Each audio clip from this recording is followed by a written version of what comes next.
Okay, ప్రార్థన చేసుకుందామండి. క్రీస్తు యేసులో మిక్కిలిగా ప్రేమించిన తండ్రి, మీ ఘనమైన, పవిత్రమైన, ఉన్నతమైన, శ్రేష్టమైన నామానికి మా హృదయపూర్వక కృతజ్ఞతాస్తుతులు చెల్లిస్తున్నాం ప్రభా. మా ఈ జీవితం అనే పుస్తకంలో మరొక రోజు మీరు మాకు అనుగ్రహింపచేసి మీ కుమారుడైన యేసుక్రీస్తు ప్రారంభించినటువంటి సంఘములో సభ్యులమై, రాజ్య పౌరులమై, పరలోక రాజ్య వారసులమై మిమ్మల్ని ఆరాధించడానికి, ధ్యానించడానికి మాకు మీరు చూపిన కృపకై కృతజ్ఞతాస్తుతులు చెల్లిస్తున్నాం. వ్రాయబడిన ప్రతి మాటను చక్కగా ఆలోచన చేయడానికి కావలసిన దైవ జ్ఞానమును, ఆజ్ఞ విప్పులు మాకు ప్రసాదింపచేయమని, నీ పిల్లలకు అర్థమొక రీతిలో అర్థవంతంగా తెలియజేయడానికి నీ కృప దయచేయమని కోరుకుంటూ మా ప్రభు అయిన యేసుక్రీస్తు ఉన్నత ప్రశస్త నామములో ప్రార్థన అడుగుచున్నాము తండ్రి, ఆమేన్. మత్తయి సువార్త 5వ అధ్యాయము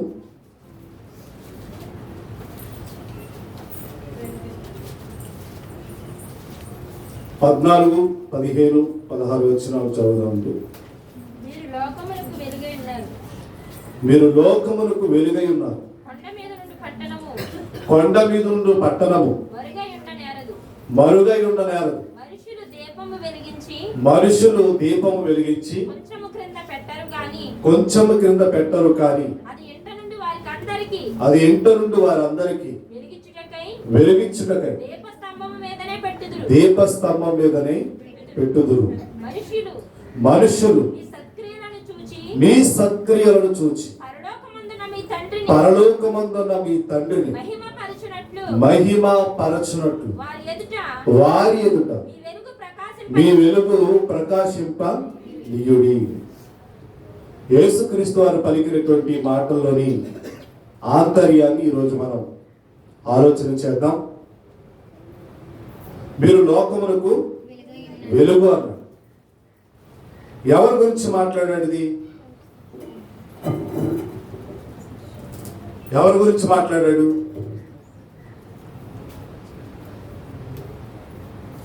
ఈ యొక్క మాట, దేవుడు పలికినటువంటి మాట ఎవరి గురించి అంటే, ఎవరైతే క్రీస్తులో బాప్తిసం పొందారో వాళ్ళ కోసం మాట్లాడుతున్నమాట.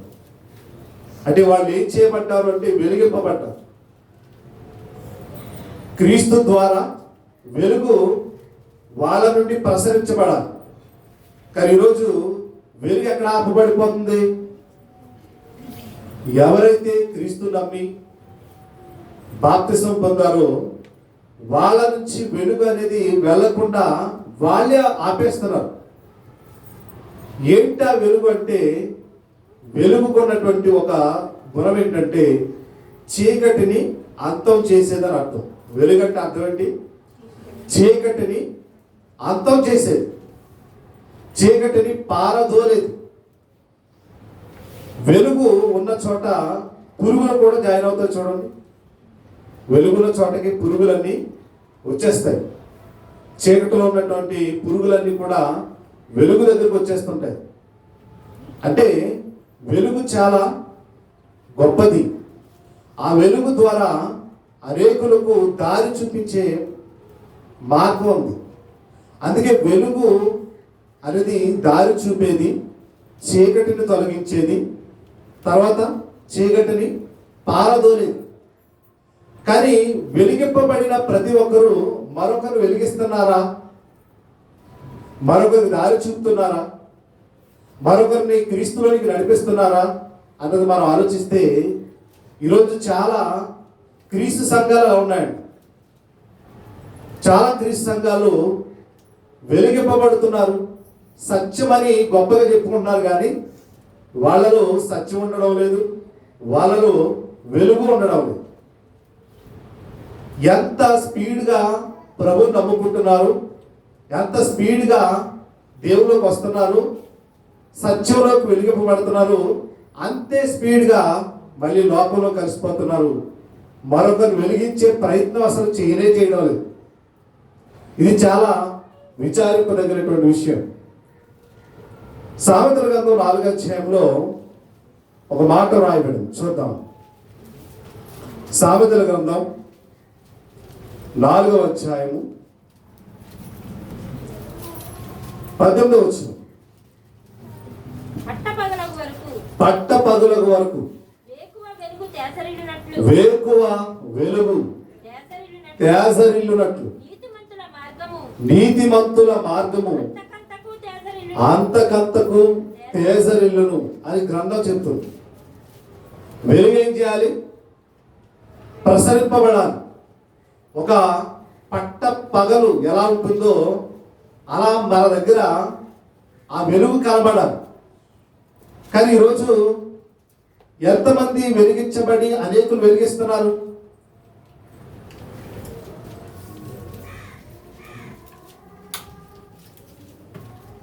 కాబట్టి చాలా చోట్ల మనం చూస్తున్నాం, వాళ్ళు వెలిగింపబడిన తర్వాత మళ్ళీ చీకట్లో వెళ్ళిపోతున్నారు కనుక మళ్ళీ ఎవరిని వెలిగించేటువంటి ప్రస్తావన రావడం లేదు.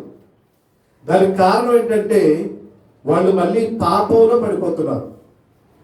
చీకటి అనేటువంటి పాపంలో పడిపోతున్నారు కనుక క్రీస్తులోనికి వారు రావడమే చాలా గగనం. వాళ్ళు మందిరానికి రావడమే గొప్పతనం. ఇంకొకరు తీసుకురావడం అంటే, ఇంకొకరు వెలిగించడం అంటే ఎంత కష్టమైన పని చూడడం. ఏదో కారణంతో మనిషి ఈరోజు చాలా త్వరగా వెలిగించబడి చాలా త్వరగా లోకంలోనికి వెళ్ళిపోతున్నాడు. అలాంటి పరిస్థితులను బట్టే దేవాతి దేవుడు బాధపడుతున్నాడు. యేసుక్రీస్తు వారు ఏమండి, యేసుక్రీస్తు వారు చెప్తున్న మాట ఏంటంటే, మీరు లోకమునకు వెలుగై ఉన్నారు. మీరు లోకానికి వెలుగు. చీకటిలో ఉన్నటువంటి వ్యక్తులను వెలిగించాల్సింది పోయి మీరే ఆరిపోతున్నారు. ఇది దేవుని యొక్క బాధ స్టేట్మెంట్. ఇక్కడ రాయబడిన మాట ఏంటి? ప్రసంగి గ్రంథం, సామెతల గ్రంథం 4వ అధ్యాయం 18వ వచనంలో పట్ట పగలకు వరకు వేకువ వెలుగు తేజరిల్లునట్లు నీతిమంతుల మార్గము అంతకంతకు తేజరిల్లాలి. తేజరిల్లుతుందా ఈ వాక్యాన్ని బట్టి? ఇంకా వెలిగింపబడుతుందా? మన ఫ్యామిలీని మనం తీసుకురాలేకపోతున్నాం. ఈరోజు మన కుటుంబాన్ని ప్రభువులో కూర్చోబెట్టలేకపోతున్నాం. ఇక లోకాన్ని ఏం వెలిగిస్తాను చెప్పండి? ఆలోచించారా? మన కుటుంబాన్నే, మన భార్యనే కూర్చోబెట్టలేకపోతున్నాం, మన భర్తనే కూర్చోబెట్టలేకపోతున్నాం, మన పిల్లల్ని ప్రభు మందిరానికి నడిపించలేకపోతున్నాం, మన బంధువుల్ని వాళ్ళు తీసుకుని రాలేకపోతున్నాం, మన ఇరుగు పొరుగు వారికి మన వాక్యాన్ని ప్రకటించలేకపోతున్నాం, వాళ్ళని దేవుని దగ్గరికి నడిపించలేకపోతున్నాం. ఇక మన లోకానికి వెలుగంటారా చీకటి అంటారా? ఆలోచించండి ప్రియమైన దేవుని పిల్లలు. దేవుడు చాలా గొప్పగా ఊహిస్తున్నాడని మనం. ఇదిగో వెలిగింపబడ్డారు మీరు. వెలిగింపబడిన మీరు అనేకులను వెలిగించాలి, అనేకులను ప్రభువులోనికి నడిపించాలి. మీరు త్రోవ చూపే వెలుగు ఒక టార్చ్ లైట్ చీకట్లో వేస్తే ఎలా ఉంటుంది? ఎంత కాంతివంతంగా ఉంటుందో. ఆ ప్రదేశం అంతా ఇంతకుముందు మన కళ్ళకు కనబడలేదు. ఇప్పుడు టార్చ్ లైట్ వేయగానే ఆ ప్రదేశం అంతా స్పష్టంగా మనకి కనబడుతుంది. అలాగే ఈరోజు మనం ఎంతమందికి వెలుగు చూపగలుగుతున్నాం? వెలుగు చూపడం అంటే దారి చూపడమే. సడన్గా కరెంట్ పోయింది, ఏమైందంతా చీకటి భయం. ఎక్కడ ఏ వస్తువు ఉందో కనబడదు. ఇక మనకి ఎక్కడ ఏ వస్తువు పెట్టామో కూడా మనకి తెలియదు. అలాంటి పరిస్థితుల్లో ఒక్కసారిగా మళ్ళీ వెలుగు రాగానే మనసంతా ఎలా నిండిపోతుందో మనకి చాలా ఆనందంగా నిండిపోతుంది. అబ్బా కరెంట్ వచ్చింది అంటే. కరెంటుకున్న ఫీలింగ్ ఏంటంటే చీకటిని అంతం చేసేది, చీకటిని పారద్రోలేది. చీకటి ఉంటే మనం ఏ పనులు చేసుకోలేము, అసలు ఏ పని అవదండి. అన్నం వండుకోలేము, ఇంట్లో తుడుచుకోలేము, ఏ వస్తువులు కడుక్కోలేము. ఏ మార్గం ఎలా పోయిందో మనకు తెలియాలంటే ఏముండాలి? వెలుగు ఉండాలి. అలాగే బైబిల్లో చెప్పబడుతున్నటువంటి ఈ విషయాన్ని కూడా మనం ఆలోచిస్తే ప్రభువారు మీరు లోకములకు వెలుగై ఉన్నారు, కొండ మీద నుండి పట్టణం మరుగై ఉండ నేరదు. అంతే కదా, కొండ మీద ఉన్న పట్టణం మనకు కనబడుతుంది స్పష్టంగా కనబడుతుంది. అలాగే మీరు లోకానికి కనబడాలి. ఎలా కనబడాలి? చీకటిగా కాదు, వెలుగుగా కనబడాలి. ప్రకాశించే ఒక ప్రకాశమానంగా కనబడాలి. కాబట్టి ఇక్కడ చర్చలో కనబడుతున్నాం, మళ్ళీ కాసేపు లోకంలో కనబడతాం. కనబడే మనం లోకంలో కనబడి మళ్ళీ దేవుల్లో కనబడితే ప్రయోజనం లేదు. అందుకే నువ్వు వెచ్చగానైనను చల్లగానైనను ఉండు, నిలువెచ్చగా ఉండొద్దని బైబిల్ చెప్తుంది.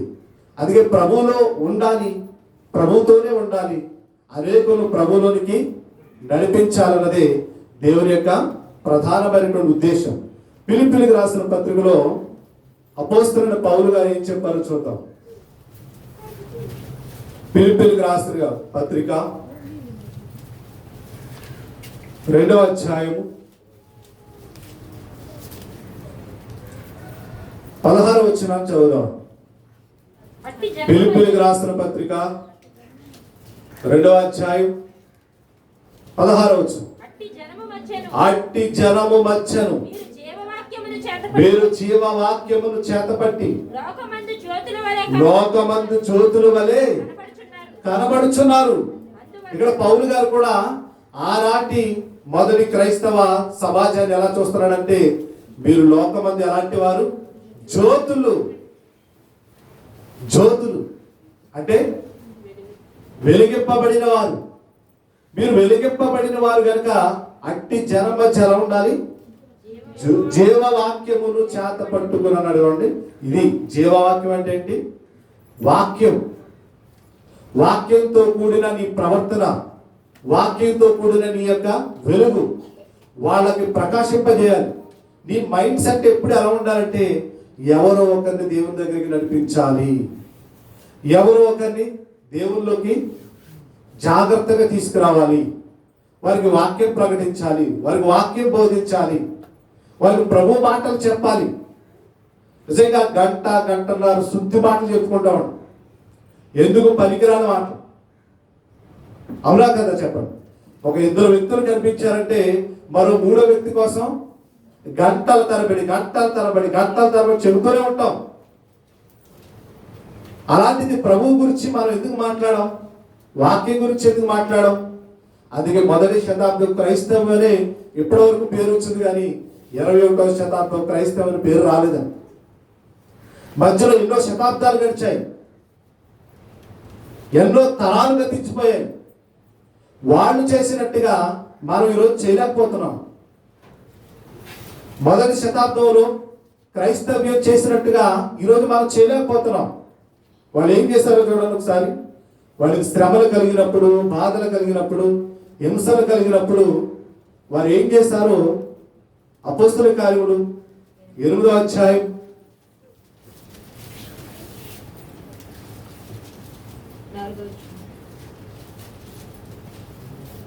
4వ వచనం చదువుదాం, లేదా పై వచనాల్లో సంఘానికి గొప్ప హింస కలుగుతుందని. సంఘానికి హింస కలిగినప్పుడు అక్కడ ఉన్న చుట్టుపట్ల ప్రాంతాలన్నీ కూడా క్రైస్తవులుగా మారిన వారందరూ చెదరిపోయారు. చెదరిపోతూ వాళ్ళు ఏం చేశారో చూడండి. కాబట్టి చెదరిపోయిన వారు సువార్త వాక్యమును ప్రకటించుచు. చూసారా? చెదరిపోయిన వారు ఏం చూసుకోవాలి? ఇల్లు గూడు, తినడానికి తిండి. మరి కొత్త ప్రదేశానికి వెళ్ళినప్పుడు మనం ఎక్కడ ఉండాలి, ఏం చేయాలి, ఏం తినాలి, ఏం తాగాలి, వీటి గురించిన ఆలోచన. కానీ ఇక్కడ వీళ్ళు చెదరిపోయిన వారు సువార్త వాక్యమును ప్రకటించుచు సంచారము చేసిరి అని రాయబడి. వాళ్ళు వాక్యాన్ని ప్రకటించారు. వాళ్ళు చేయడం ఒకటే, మనం వెలిగింపబడ్డాం, ఓ 10 మందిని వెలిగించాలి. మనం సువార్త తెలుసుకున్నాం, ప్రభువుని గురించినటువంటి వార్త మనకు అర్థమైంది. మనం 10 మందికి వార్తను చేరవేయాలి. ఇలా వాళ్ళు ఆలోచించారు కనుకే వాళ్ళు మొదటి శతాబ్దం క్రైస్తవ వాళ్ళు ప్రపంచాన్ని సృష్టించిన వారిగా బైబిల్ చరిత్రలో మిగిలిపోయారు. ఫిలిప్పీయులకు రాసిన పత్రిక 2వ అధ్యాయం మళ్ళీ ఈ వాక్యాన్ని చదువుదాం చూడండి. 16వ వచనం, అట్టి జనము మధ్యను మీరు జీవవాక్యమును చేత పట్టుకొని లోకమందు జ్యోతుల వలె కనబడుచున్నారు. అందువలన చూడండి, ప్రభు పౌలు గారు ఎంత హ్యాపీ ఫీల్ అయిపోతున్నాడు. నేను వ్యర్థంగా పరిగెత్తలేదని, నేను పడిన కష్టం నిష్ప్రయోజనం కాలేదని, క్రీస్తు దినమున నాకు అతిశయ కారణము కలుగును. చూసారా, ఇప్పుడు నాకు అతిశయ కారణం ఏముందా? ఈ సంఘాన్ని బట్టి ఆలోచించండి. ఆ రోజు పౌలు గారు హ్యాపీ ఫీల్ అయిపోయారు. నేను పడిన కష్టం అర్థం కాలేదు, ఎందుకంటే మీరందరూ జ్యోతుల వలె ప్రకాశించారు, అనేకులను ప్రభులోనికి నడిపించారు. మీరందరూ నడిపించడాన్ని బట్టి నాకు పరలోకంలో ఏముంది? గిఫ్ట్, అంతే కదా, జీవకిరీటం ఉంది. మరి నాకేముందా? మిమ్మల్ని బట్టి, సంఘాన్ని బట్టి ఈరోజు ఎందరో సేవకులు ఉన్నారు, సత్యవాక్యాన్ని చాలా గొప్పగా ప్రకటిస్తున్న వారు ఉన్నారు. వాళ్ళని బట్టి అక్కడున్న స్థానిక సంఘం ఏమైనా డెవలప్ అయిందంటారా? వాళ్ళ ద్వారా అనేకులు వెలిగించబడ్డారా? ఇంకా మన సంఘంలో బాప్తిజం పొందవలసిన వారు ఇంకా చాలా మంది ఉన్నారు తెలుసండి. బాప్తిజం పొందవలసిన వారు ఇంకా యవనస్తులు చాలా మంది ఉన్నారు. ఇంకా ప్రభువులోనికి రావాల్సిన వారు చాలా మంది ఉన్నారు. 12 సంవత్సరాలుగా జరుగుతున్న ఈ పరిచర్య అలా జరుగుతున్నట్టుంది. ఇంకా వాళ్ళు వాయిదాలు వేసుకుంటూనే వెళ్తారు. వెలిగింపబడిన వారు అలానే ఉన్నారు. ఇంకా వెలిగింపబడిన వారు చాలా మంది ఉన్నారు లోకంలో. అసలు సంఘములోనే ఇంతమంది ఉన్నప్పుడు ఇక లోకంలో వెలిగించడానికి వీళ్ళే వెళ్తారు. ఆలోచించండి. అట్టి జనము మధ్యను మీరు జీవవాక్యమును చేత పట్టుకొని లోకమందు జ్యోతుల వలె కనబడుచున్నారు. అందువలన నేను వ్యర్థముగా పరిగెత్తలేదనియు, నేను పడిన కష్టము నిష్ప్రయోజనము కాలేదనియు, క్రీస్తు దినమున నాకు అతిశయ కారణము కలుగును. పౌలు లాంటి సేవ నిజంగా ఎవరు చేయలేరేమో, అంత గొప్ప సేవకుడే. అలుపెరగని దేవుని సేవకుడు. అందుకే ఆయన ప్రయాస మామూలు ప్రయాస కాదు. సుమారుగా 14 సంఘాలను కట్టాడు. ఆయన 14 సంఘాలు నిర్మించాడు. అనేక సంఘాల్లో ఇంకా చాలా మంది చీడ పురుగులు ఉన్న వారిని ఏరి పారేశాడు. ఆ రోజు సంఘాన్ని చేర్చడానికి, సంఘాన్ని పాడు చేయడానికి సంఘంలో ఉన్నటువంటి పెద్దలే ఆయన మీద తిరుగుబాటు చేశారు. వాళ్ళందరికీ బుద్ధి చెప్పి ఆ రోజు 14 సంఘాలను ఆయన కట్టగలిగాడు. కనుక ఆయన అపూర్వమైనటువంటి ఆ సేవకి ఆయనకి జీవ కిరీటం వచ్చబడి ఉంది అని వ్రాయబడింది. సమూయేలు 2వ గ్రంథములో ఒక ఆయన గురించినటువంటి ప్రవచనం వ్రాయబడింది. ఒకసారి చూడండి. సమూయేలు 2వ గ్రంథం 23వ అధ్యాయం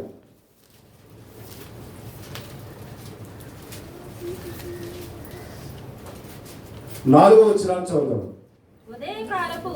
ఇక్కడ ఒక ప్రవచనం రాయబడింది. మొదటి నుంచి చదివితే మనకు అర్థమవుతుంది. ఇంకొక మారు యెహోవా కోపం ఇశ్రాయేలు మీద, 2వ సమూయేలు 23 మొదటి నుంచి, దావీదు రచించిన చివరి మాటలు ఇవే. యెష్షే కుమారుడు దావీదు పలికిన దేవోక్తి.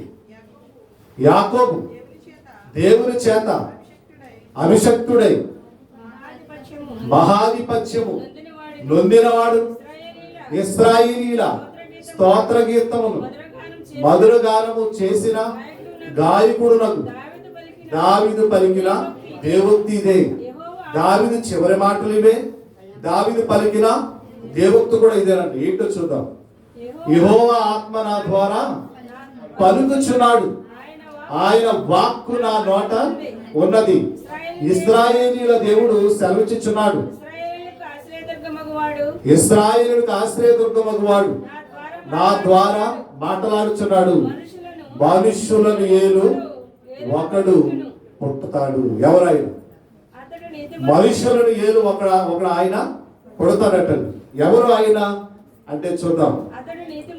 అతడు నీతిమంతుడై దేవుని యందు భయభక్తులు కలిగి ఏలుతాడు. ఉదయకాలపు సూర్య కాంతి వలెను మబ్బు లేకుండా ఉదయించిన సూర్యుని వలెను వర్షము కురిసిన పిమ్మట నిర్మలమైన కాంతి చేత భూమిలో నుండి పుట్టిన లేత గడ్డి వలెను అతడు ఉంటాడు. ఎవరైనా యేసుక్రీస్తు వారు. నిజంగా యేసుక్రీస్తు వారు ఎంతమందిని ఆకర్షించుకున్నాడండి. ఈరోజు మనం ఎంతమందిని ఆకర్షించుకుంటున్నాం ప్రభు పేరట. మనం వేరుగా ఆకర్షించుకుంటున్నామండి. లోకపరంగా మనకు ఏదైనా కావాలంటే ఎదుటి వ్యక్తిని ఆకర్షించుకోవడం వచ్చు. మనకు వాక్యం ద్వారా వాళ్ళని ఆకర్షించుకొని ప్రభు దగ్గర నడిపించడం అనేది మనకు చేత కాదు. అయినా దాని గురించి మనం పెద్దగా ఆలోచించం కూడా. మనం రావడమే పెద్ద గగనం అనుకుంటాం. మనం రావడమే చాలా గొప్ప విషయంగా భావిస్తాం. అంతేగాని వాళ్ళని తీసుకురావాలి, వీళ్ళని తీసుకురావాలి. కనీసం మన ఫ్యామిలీనైనా ఒక్కరు కూడా ఇంటి దగ్గర మిగలకుండా ప్రభు మందిరానికి నడిపించాలనేటువంటి ఆలోచన మనకు ఉండదు. ప్రియమైన దేవుని పిల్లలు, ఇవి ఒక్కటి చేస్తే చాలండి. ఏది మన కుటుంబం అంతా ప్రభులోనికి రాగలిగితే అంతే చాలు. ఈ రోజుల్లో ఈ పరిస్థితుల్లో లోకానికి స్వార్థ మాట ఎరుగు, లోకానికి వాక్యం ప్రకటించమని మాట వేరుగు. కనీసం మన ఫ్యామిలీని, మన భర్తలను, మన భార్యలను, మన పిల్లలందరినీ ప్రభు దగ్గరికి నడిపించగలిగితే అదే 10,000 అనుకోవాలి మరి. ఎందుకంటే బైబిల్లో ఒక ప్రవచనం లేదా దేవుడు లేదా పౌలు గారు పరిశుద్ధాత్మ ప్రేమలో ఒక మాట రాయించాడు. చూద్దాం, చూడండి. ఎఫెసీ పత్రిక 3వ అధ్యాయం, ఎఫెసీలకు రాసిన పత్రిక 3వ అధ్యాయం 14వ వచనం చదువుదాం. ఈ హేతువు చేత పరలోకమునందును భూమి మీదను ఉన్న ప్రతి కుటుంబం ఏ తండ్రిని బట్టి కుటుంబం అని పిలువబడుచున్నదో ఆ తండ్రి ఎదుట మీరు మోకాళ్ళుని మీరు అంతరంగ పురుషుని యందు శక్తి కలిగి ఆయన ఆత్మ వలన బలపరచబడినట్లుగా క్రీస్తు మీ హృదయములలో విశ్వాసము ద్వారా నివసించినట్లుగా తన మహిమైశ్వర్యము చెప్పున మీకు దయచేయవలని మీరు దేవుని సంపూర్ణత యందు పరిపూర్ణులైనట్లుగా ప్రేమ యందు వేరుపారి స్థిరపడి సమస్త పరిశుద్ధులతో కూడా దాని వెడల్పు, పొడుగు, లోతు, ఎత్తు ఎంతో గ్రహించుకునవలను. అబ్బా, ఎంత పెద్ద వాక్యం చూడండి ఇది. మన కుటుంబాలుగా చేరి మనమంతా ఒకే మహోన్నతమైనటువంటి శక్తిగా రూపొందడానికి దేవుడు ఎంత చక్కని మాటలు రాయించాడో చూడండి. ఒకసారి మనం ఎప్పుడు బాధపడతామంటే అక్కడికి వెళ్ళిన తర్వాత బాధపడకూడదు. అక్కడికి వెళ్ళిన తర్వాత భర్త వెళ్ళిపోయాడు, భార్య రాలేదనుకోండి, ఎలా ఉంటుంది? తల్లిదండ్రులు వెళ్ళారు, పిల్లలు రాలేదు, ఎలా ఉంటుంది చెప్పండి? ఇక్కడ భూమి మీదే వాళ్ళని సరి చేయాలి, భూమి మీద వాళ్ళకి బుద్ధి చెప్పాలి. భూమి మీద ఉండగానే వాళ్ళలో ప్రభువుని గురించినటువంటి భయాన్ని పుట్టించాలండి. నిన్ను పుట్టించిన దేవుడు చాలా శక్తివంతుడని వారికి తెలియజేయాలి. ప్రియమైన దేవుని పిల్లలారా, మత్తయి సువార్త 5వ అధ్యాయం 15వ వచనం చదవాలి.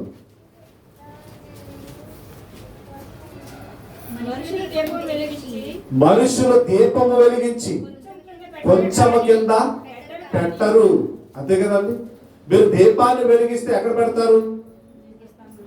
దీపస్తంభం. మన లైట్లన్నీ ఎక్కడ ఉన్నా? పైన ఉన్నా చూడండి, కింద ఉంటే వెలుగు అంతటికీ ప్రసరించదు. పైరుంటేనే అవి అందరికీ వెలుగును ప్రసరింపజేస్తాయి. ఎప్పుడైనా మన దీపాన్ని వెలిగించి కొంచెం కింద పెడితే అది ఆరిపోతుంది, లేదా మంచం కింద పెట్టినా ఆరిపోతుంది. దాన్ని ఏం చేయాలంట? దీపస్తంభం మీద, ఇలాంటి దీపస్తంభం మీద ఒకటి పెట్టాలి. అప్పుడు ఇంటికి అంతటికి వెలుగు. అలాగే వెలిగింపబడిన నీవు మరుగైపోకూడదు. నీ మట్టుకు నీవు నా మట్టుకు నేనే అనుకోకూడదు. నువ్వేం చేయాలి? ముందు నీ ఫ్యామిలీ అంతటిని ప్రభు దగ్గరికి నడిపించాలి. అది నువ్వు చేయగలగాలంటే వాళ్ళ మీద దెబ్బలాట పెట్టకూడదు, ప్రేమతో వాళ్ళని జయించాలని. ఈరోజు తిడితేనో కొడితేనో మాట్లాడే జనాలు వాళ్ళని ప్రేమగా చెప్పటం అంతేనండి, అదొకటే ఆయుధం. వాళ్ళ ప్రేమతోనే ప్రభు దగ్గర నడిపించాలి తప్ప వాళ్ళు తింటినా కొట్టిన అంతసేపు నీ మాట కాదనలేక ఒక ఆదివారం వస్తాడు, 2 ఆదివారం వస్తాడు, 3 ఆదివారం నుంచి నీ మీద తిరగబడతాడు. అందుకు వాళ్ళు ప్రేమతో ప్రభు దగ్గర నడిపించడం అనేది మనకు రావాలి. క్రీస్తులో ఉన్నది అదే. ఆయన ఎలా ఆకర్షించుకున్నాడు? ఇందాక మనం చదివిన ప్రవచనం సమయంలో 2వ గ్రంథంలో ఏమండి, అతడు ఉదయ కాంతి వలె ప్రకాశిస్తాడు. నిజంగా ఎంతమందిని ఆయన మాటలతో ఆకర్షించాడు, ఎంతమందిని ప్రభు దగ్గరికి నడిపించాడు. నిజంగా శిష్యులందరూ కూడా ప్రభు దగ్గరికి నడిపించాడు. ఈరోజు మన భారతదేశం అంతా ప్రభువుని తెలుసుకోవడానికి, ఈ సువార్తను తెలుసుకోవడానికి ఒకే ఒక ఆయన వచ్చాడండి మన భారతదేశానికి. ఎవరైనా? శిష్యుడైనా తోమా గారు. ఆ ఒక్కడు భారతదేశాన్ని అంతటినీ వెలిగించాడు. చూడండి ఎంత అద్భుతమైన విషయం ఇది. ఒకే ఒక్కడు భారతదేశాన్ని అంతటినీ వెలిగింపజేశాడు, క్రీస్తుని గురించిన సువార్త ప్రకటింపజేశాడు. ఈరోజు మనం వెలిగింపబడ్డ మనం కనీసం మన కుటుంబానికి వెలుగునిస్తున్నామా అన్నది మనం ప్రశ్నించుకోవాలి. 16వ వచనంలో ఏమన్నాడు? మత్తయి సువార్త, మనుషులు మీ సత్క్రియలను చూచి పరలోకమందున మీ తండ్రిని మహిమ పరచునట్లు వారి ఎదుట మీ వెలుగు ప్రకాశింపనీయుడి. ఇక్కడ సత్క్రియలు అనే పదం వాడాడు. సత్క్రియలు అంటే సత్ అంటే వాక్యం అని అర్థం. సత్ అంటే వాక్యము, వాక్య సంబంధమైన క్రియలు. వాక్య సంబంధమైన క్రియలు చేస్తేనే నీలో వెలుగున్నట్టు లెక్క. వాక్య సంబంధమైన క్రియలను చేయకపోతే నీలో వెలుగు లేదు. అందుకే వాక్య సంబంధాల క్రియలు నీలో లేవు కనుక అనేకులు నువ్వు వెలిగించలేకపోతున్నావు. దేవుడు చెప్తున్నటువంటి మాట.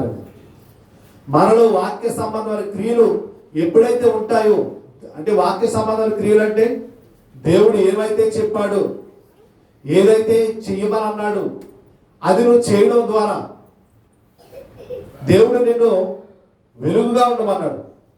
నువ్వు ఆరిపోయి దీపంగా ఉంటున్నావు. ఏదో మంచం కింద కొంచెం కింద పెట్టబడిన దీపంలా ఉంటున్నావు.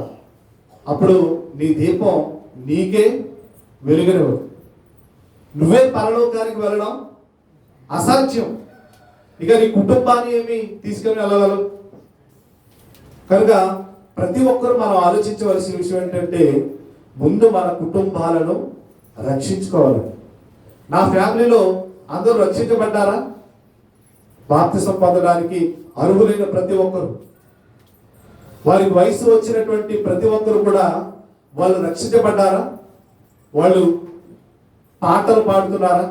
ప్రార్థన చేస్తున్నారా? దేవుని మీద ఆధారపడి మనసు వారికి ఉందా అనేది వాళ్ళు ఆలోచించాలి. ప్రియమైన దేవుని పిల్లలు, అలా ప్రతి కుటుంబం ఎప్పుడైతే దేవుని కుటుంబంగా ఆలోచిస్తారో, ఇది మన దేవుని కుటుంబం అనే ఆలోచన ఎవరికైతే ఉంటుందో వాళ్ళు ఖచ్చితంగా వెలిగింపబడిన వారుగా ఉంటారు. వారు సత్క్రియలు అనేటువంటి క్రియల ద్వారా మరింత వెలిగింపబడతారు.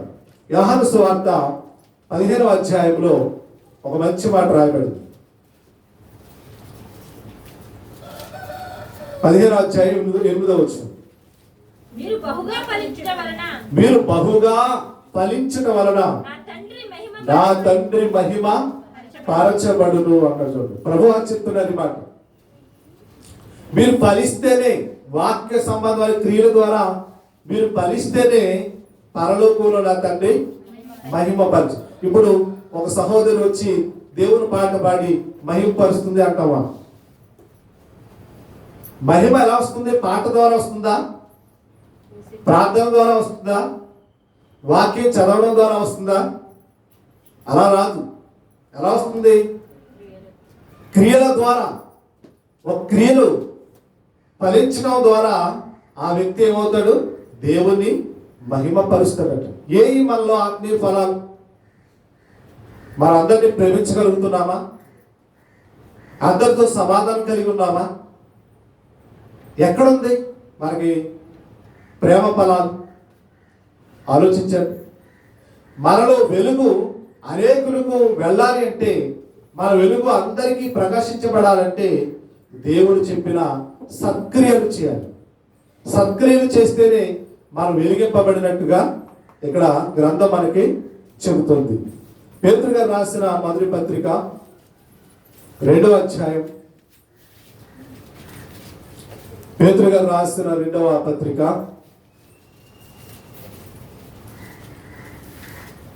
2వ అధ్యాయం 12వ వచనం,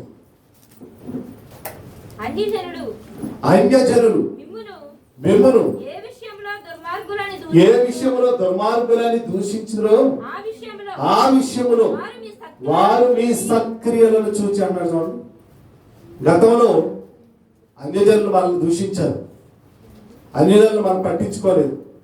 కానీ మనలో ఎప్పుడైతే బాప్తిస్మం ద్వారా వెలిగింపబడ్డామో, సత్క్రియలు అనే క్రియలు చేస్తున్నామో, అప్పుడు ఏం జరుగుతుందో చూడండి.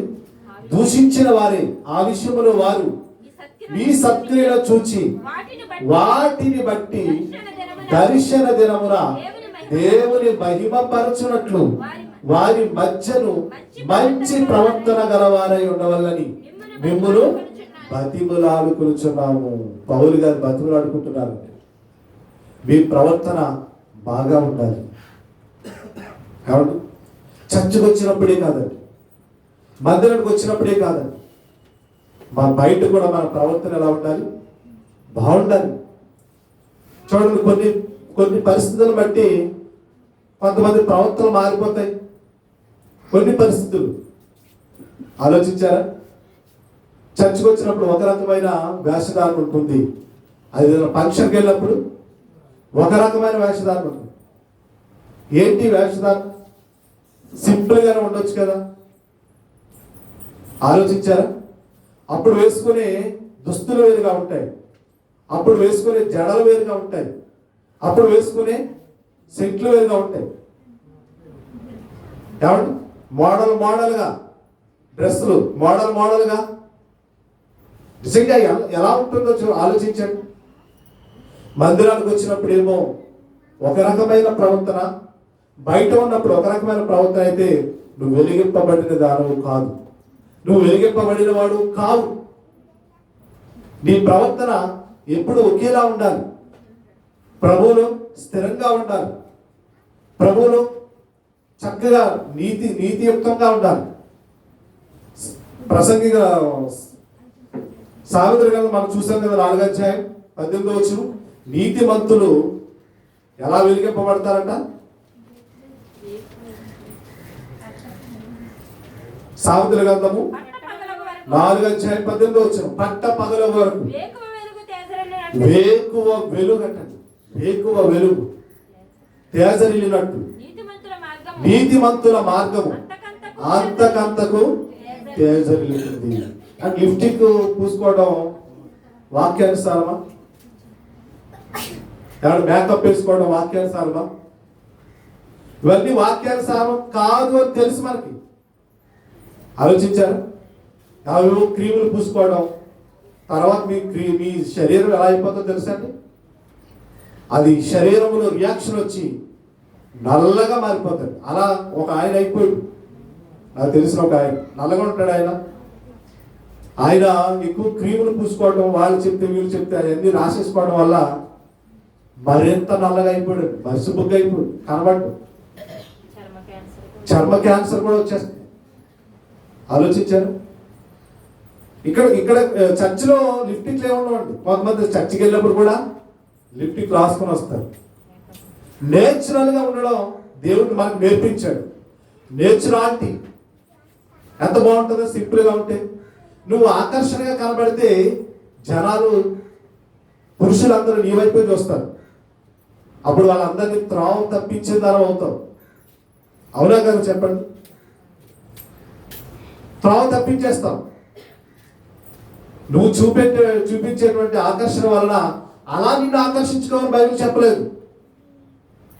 ఇదిగో ఆమెను చూడగానే ఒక శారమ్మ చూచినట్టుగా, ఒక రిబ్కాను చూచినట్టుగా, ఒక ఎస్తేరును చూచినట్టుగా, ఒక రూతమ్మను చూసినట్టుగా ఉండాలి.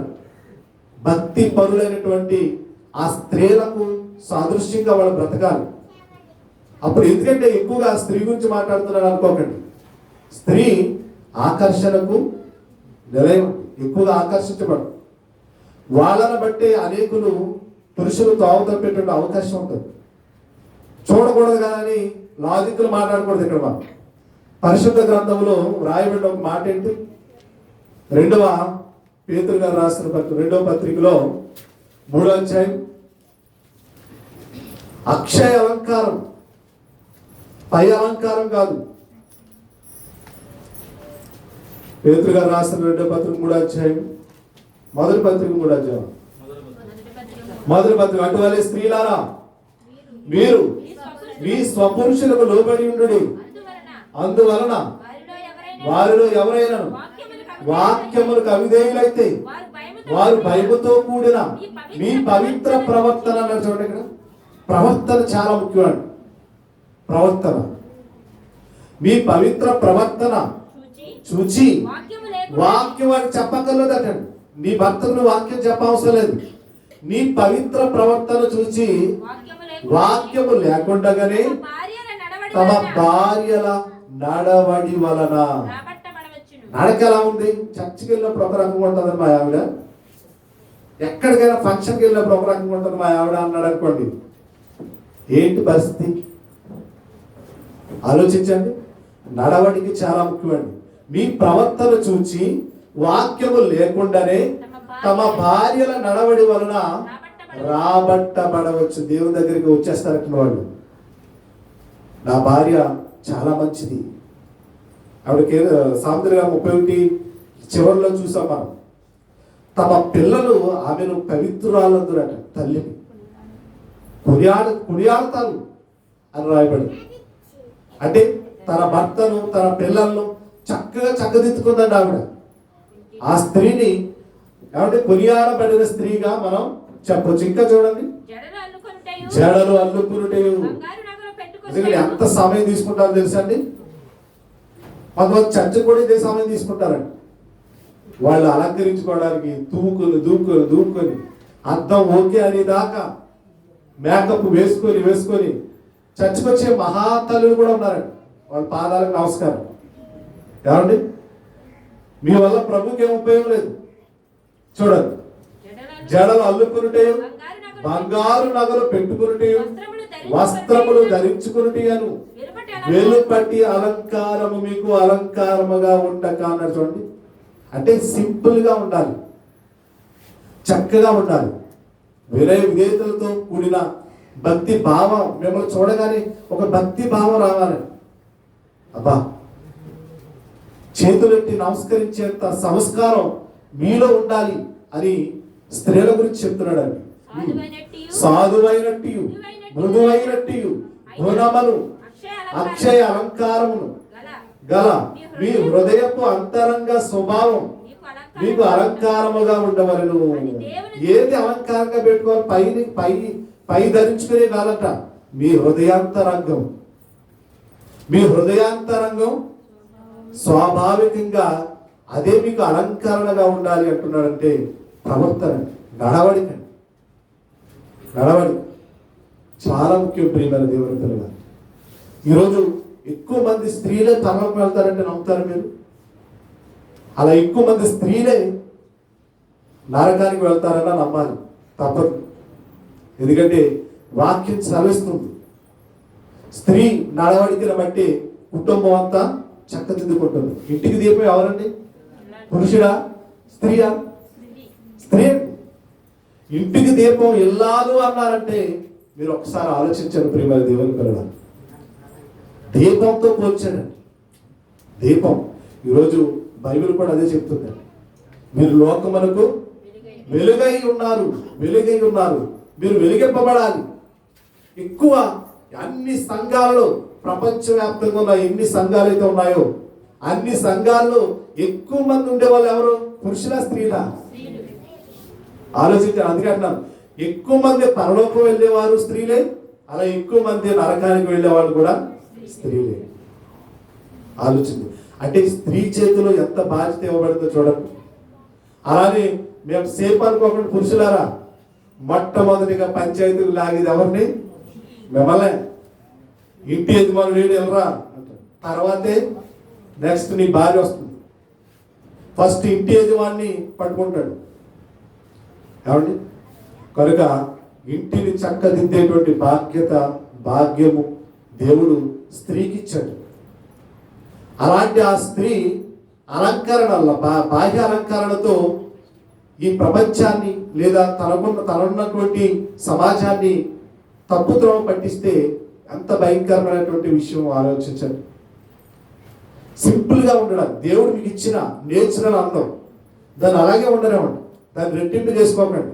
మేకప్ల ద్వారాను, లిప్స్టిక్ ద్వారాను, ఏమండి ఏవేవో జడలు అల్లుకోవడం ద్వారాను ఇష్టం వచ్చినట్టుగా మన ఈ దేహానికి ఏవేవో రంగులు పూసేస్తే ఈ దేహం పాడైపోతుంది.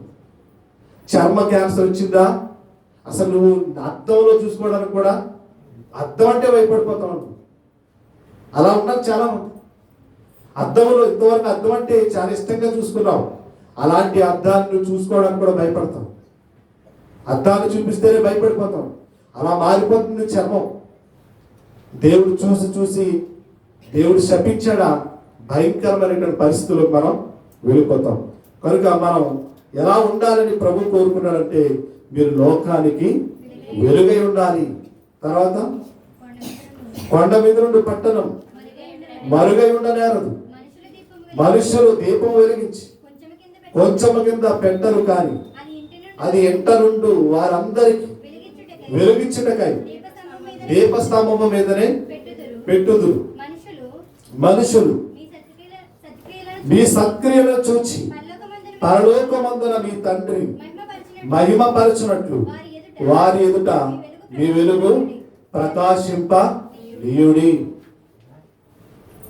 చూసారా, మన వెలుగు సత్క్రియలతో కూడి ఉన్నది. మన వెలుగు దేవుని సంబంధమైనటువంటి జ్ఞానంతో కూడి ఉన్నది. మనం అందరికీ వెలుగునివ్వాలి. ముందు మన కుటుంబాన్ని చక్కదిద్దుకోవాలి. ఆ తర్వాత సమయం ఉంటే, అంటే నీకు ఆయుష్కాలంగా ఉంటే, అప్పుడు నువ్వు ఇతరులను రక్షించడానికి వెళ్ళాలి. కనుక మనమందరం వెలుగై ఉండాలని, ఇక ముందు మన వెలుగు ఇతరులకు ప్రకాశింపజేసి కనీసం కొంతమందినైనా దేవుని దగ్గర నడిపించడానికి త్రావు చూపే వెలుగుగా మనం ఉండాలని మనం చేస్తూ మీ అందరికీ హెచ్చరిస్తూ, నన్ను నేను హెచ్చరించుకుంటూ ఈ మాటలు ముగిస్తున్నాను. అందరికీ వందనాలు.